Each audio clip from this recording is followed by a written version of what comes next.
There we go.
That was an awkward catch.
No, this is a Cygnus.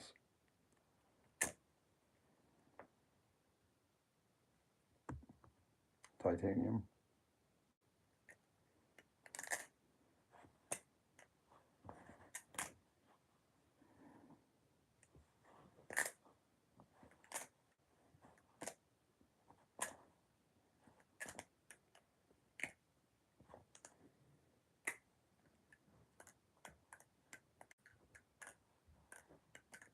Just oiled it too, so I'm trying to work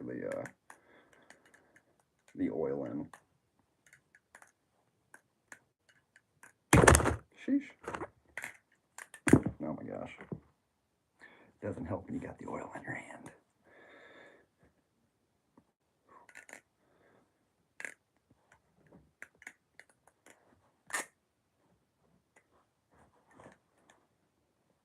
.360 parabolic. Nice.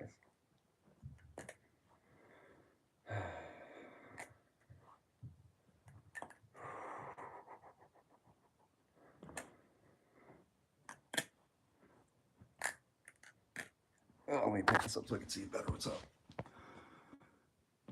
Yes, I do. I'll actually go through all of mine right now. I used to have like 90. Now I'm down to like 11. So, bear with me. So I have my Cygnus titanium, just silver gray with the feather blade. My custom Zolo with engraving on both sides.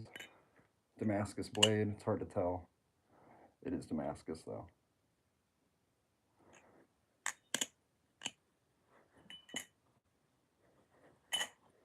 By the way, if you want to enter giveaways, subscribe. You want to become a moderator, subscribe. Anybody that you know that likes Balisongs, tell them to subscribe. That's how you enter giveaways. I have 3 Necron clones I'm going to be giving away, as well as something out of my personal collection. So I'll go through my collection with you right now. So far the Cygnus and my Zolo. I love this blade.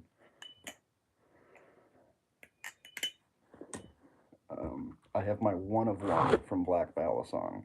This is a custom Rebola. It's called the Del Muerte. This is the only one in existence. Beautiful knife.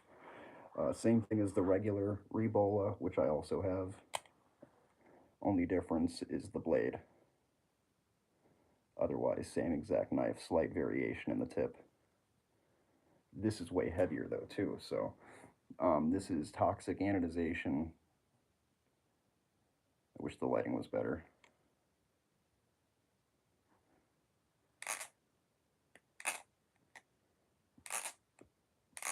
Sounds amazing. It's just heavy as sin. Then my regular Rebola, which in my opinion I think sounds the best out of any Balisong that I flip. Just those clicks. Everybody that flips a Balisong knows that flip is just like that clicking noise. Oh.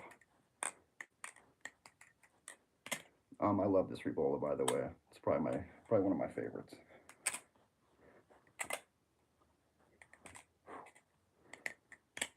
Sharp. So I have my Rebola, which is a regular G10 scales. I have my one of one, the only one in the world by Black Balisong, which is my custom Rebola, the Del Muerte. My Cygnus. My custom Zolo. Oh, I didn't even do a sound check for you guys.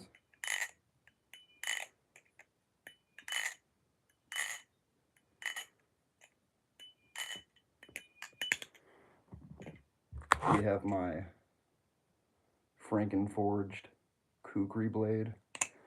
I believe this is number 24, S35 VN steel. This one's got really tight legs, so doing the sound check takes a little getting used to, but it's a really good knife. Had it for forever. I had the amp, I had the Tanto, I had the Japanese Tanto, and the Kukri.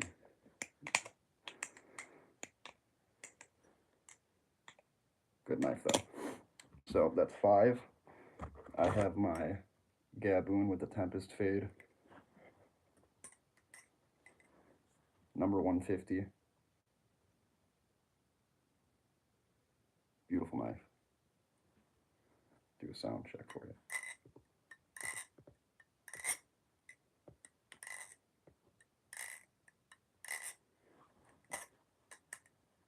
Probably my lightest knife too. Then I have my, that's right, Flytanium Tater Song. This is number 299 out of 500. Great knife. I just don't like flipping it that much because it is a limited run. Great knife though, honestly. This is the first Balisong that I got that, when I got it in my hands, actually inspired me to want to do more flipping. The collectability of it, just like the niche market of it all.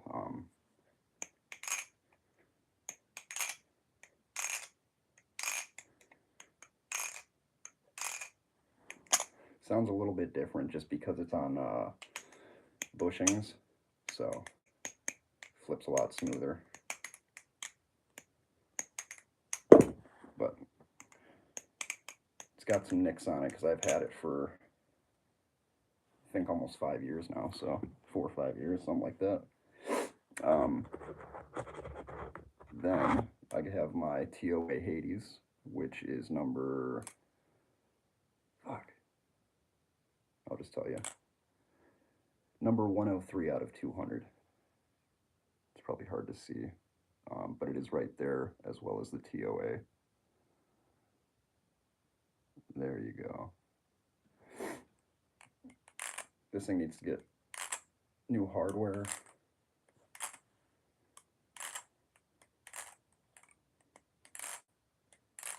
You could hear how loose it sounds. Yeah, I gotta tighten this up at some point. Love this knife. Then I have my LDY Aquatic, which is one of my absolute favorites. It's such a beautiful knife.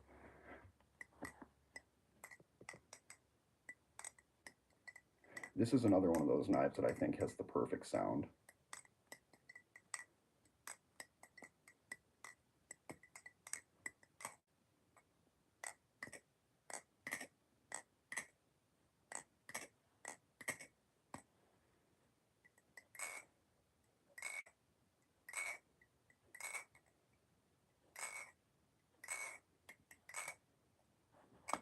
Really, really nice knife. Super sharp, but it's got a two-tone blade to it. Pretty sure these are titanium handles. I really want to get this anodized down the road. This is a LDY Aquatic in collaboration with YK Studios. You can just barely see the YK at the base of the blade there, next to a little bit of rust buildup.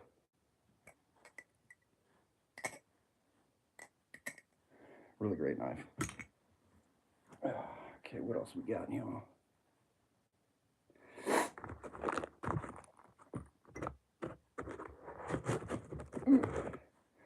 We have the only Balisong that I have with tang pins. Quite a bit of play on here. This one I won't flip because anybody that knows flipping uneven handles will cut you. Unless you're a pro like me, but even just doing some of my flip to catch tricks, it wouldn't work with this because it just gets in the way of the catch. But as far as a solid knife, I like it a lot. It's very, very sharp.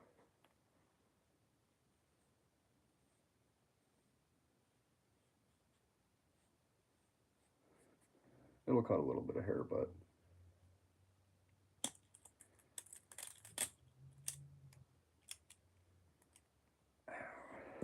and then one of the greats right here,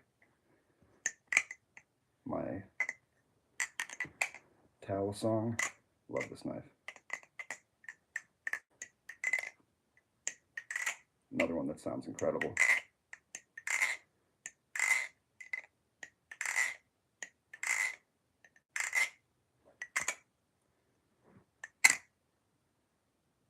Really good knife. I got a few more knives that aren't Balisong. That's it for my Balisongs. This is my old timer whittling knife, wood carving. It's got a bunch of different wood carving blades. stuff like that. It's got brass ends, and then I don't know if it's abalone or bone or whatever it is, but it looks like some sort of antler or material that they got in here is the handle part. Have a Work Pro uh, work knife, which this thing's nice because it had a little compartment here to store extra blades in this red portion. Pops open, got your spare blades right in y'all. Close it back. It's got a tab here on the back for you to close it. Back to business. I have this guy right here, which is from Sweden. I got this in my bespoke post box, which is I consider this a bushcraft knife. And I beat the hell out of this thing. It splits wood. It's a great knife. I just put some grip tape on the handle. Otherwise, I believe this is a full tang. Really good knife though. The brand is Moraknil, Moraknil, made in Sweden, stainless steel. It's got a nice sheath. I got this one, which I've used so much. This is a Rocktall, multi-tool basically. The blade on it's pretty nice. It's definitely had better days for sure, but what the Swedish one? Yeah, those things are beasts, honestly, man. I have. Let me just go through these last few knives with you guys. This is my custom buck knife that was given to me from my sister's husband. My dumbass sharpened it on a belt sander, and I gotta give this thing some oil, some TLC. It's a buck 110, solid knife. Uh, every year or a few months, I'll clean up the brass handles on there just because I like it a lot. The sheath for that is in another container. I'm still unpacking stuff just because I just moved from Wisconsin to Illinois like a week ago. This is believe this is a Benchmade. I'm not 100% sure. I don't know if it is a Benchmade for certain. This is the symbol. No, it's Gerber. It's Gerber is what it is. And the reason I like this multi-tool, by the way, is because being a Balisong enthusiast, very easy to open. Like, just like that. Closing it. Same thing. It's got a really, really nice knife on here. It's got a nice saw.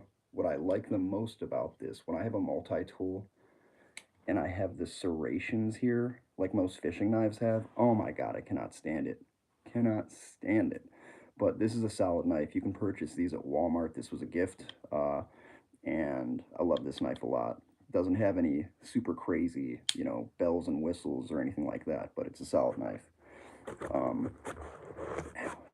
This is also my favorite holster that I have for my Balisongs. This is from Atropos. I had an Atropos Angel, and the knife was solid.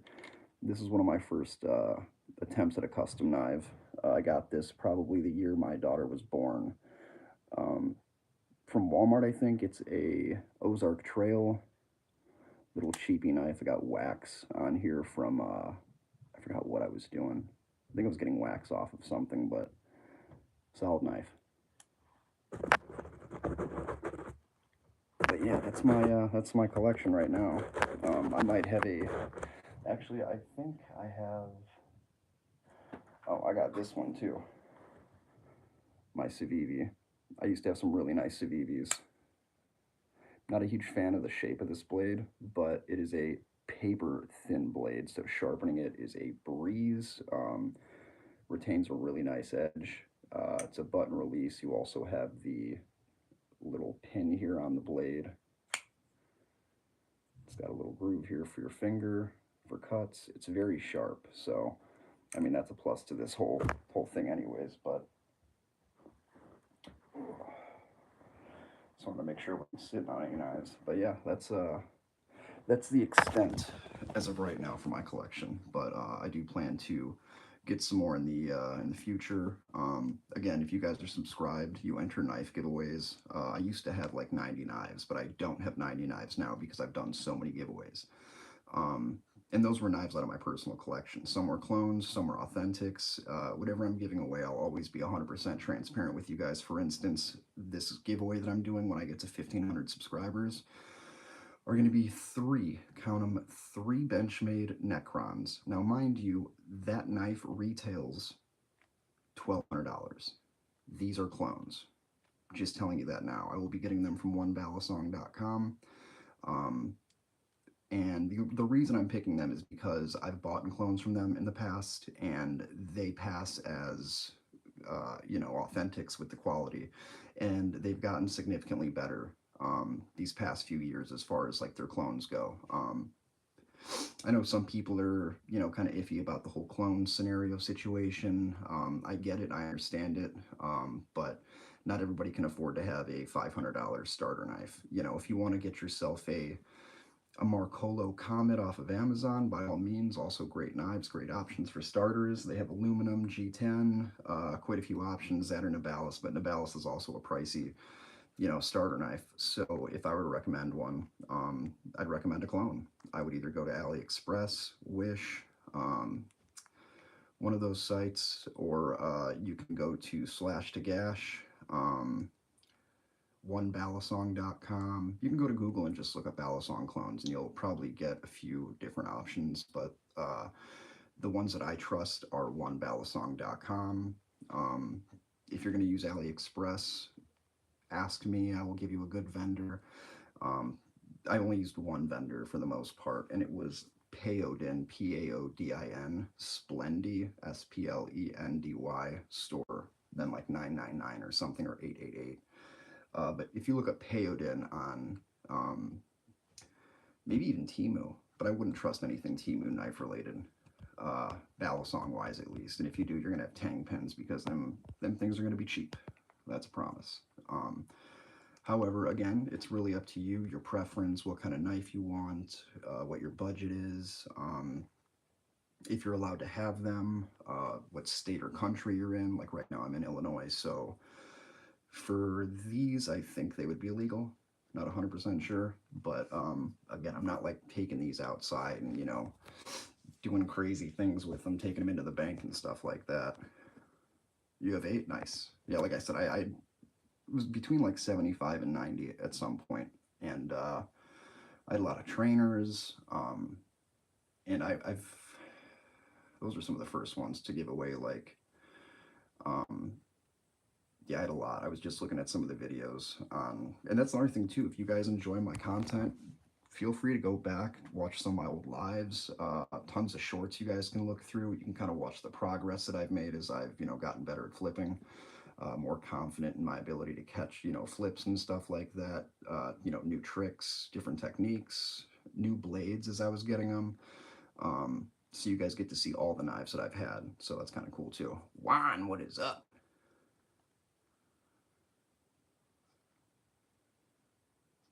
Yeah, and that's what I'm saying too. Like some people have like different counties, states. It all varies. So, oh Juan, that's right. You are an Illini. That's right, buddy. Hell yeah. Yeah, did I move to Illinois? I'm in McHenry now, so I'm local.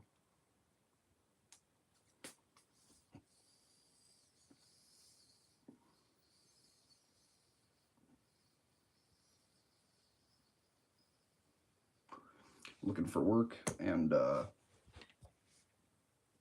it's pretty much it. Just kind of like restarting, rebuilding. Um, in Wisconsin, I just had burned a lot of bridges, just through the jobs and, through my active addiction out there. So it is very hard to find work out there, especially because I don't have any degrees or anything like that. So, somebody in my position who's basically a manual laborer or like a machinist to some degree.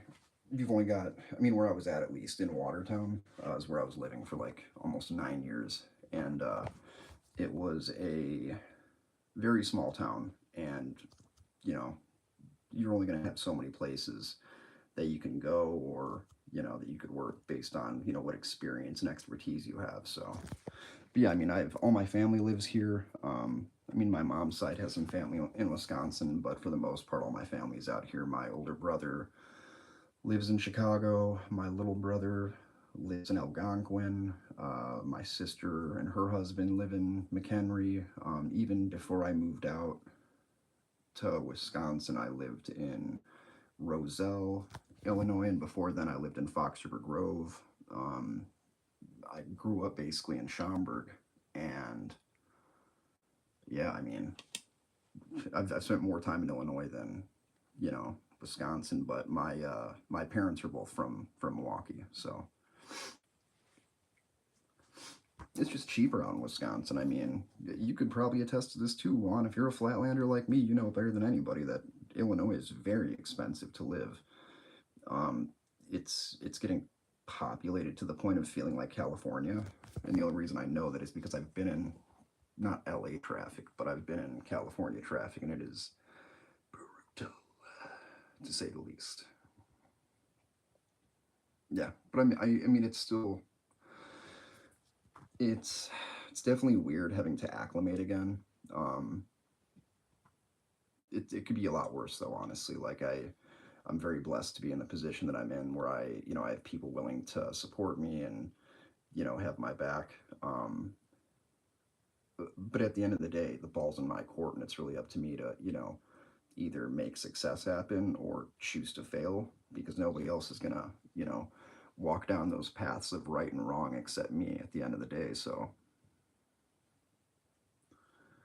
however, though, because it's expensive, there tends to be better paying jobs, and the jobs that I do are factory, warehouse, manufacturing, distribution. Um, I've got some like safety coordinator experience. I've been all over the place. I've got tons of experience doing tons of things, but you know what they say, a jack of all trades is a master of none. So I think it's high time that I pick something. Like I love landscaping, so maybe I'll start a business doing that. But I also still have the dream to make knives. Maybe buy a forge down the road. But as of right now, my goal is to get my own place, have a safe place for my daughter to be when she's out here, get a nice job, put away some money, and just work my ass off. I've spent so much time fucking around instead of just taking everything seriously. But I think a lot of that had to do with the fact that when I was actively using, opiates and stuff like that, it takes a big part of your life. Like the time and effort that I put into just not getting sick would have been so much better used, if I would have put that effort into flipping knives, or, working, or, starting a business of some sort, going to school maybe. Um, so I'll use this little bit and my platform to say, stay off of drugs.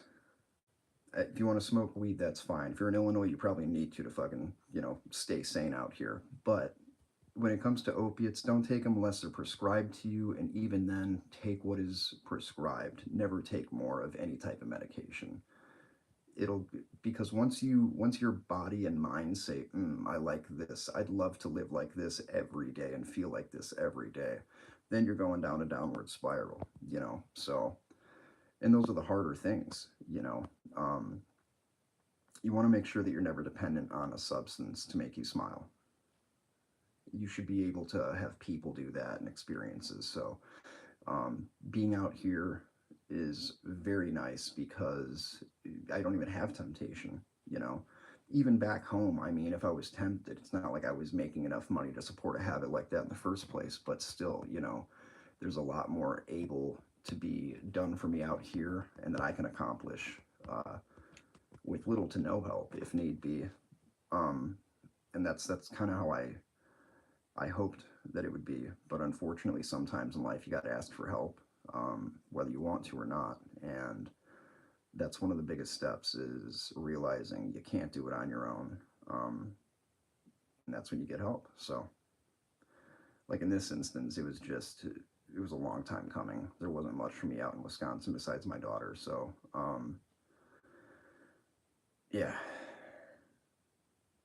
Again, I'm just been applying for jobs like nonstop, so I figured I'd take a little break and shoot the shit with you guys, and you know,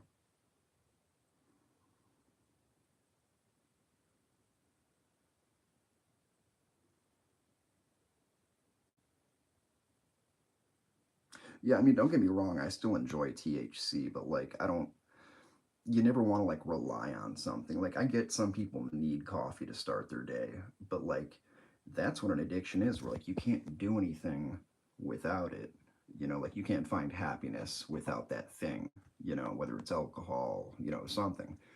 Everybody's got vices, and I get that and I appreciate that, but just make sure that you're not, you know, going down a path where you're going to get addicted to something, because it is such a nasty thing. And what a lot of people don't realize is, whether you're living with family or not, if they're aware of it, or if they, you know, have the inkling, like, it affects them negatively too. You know, they're always worrying about you.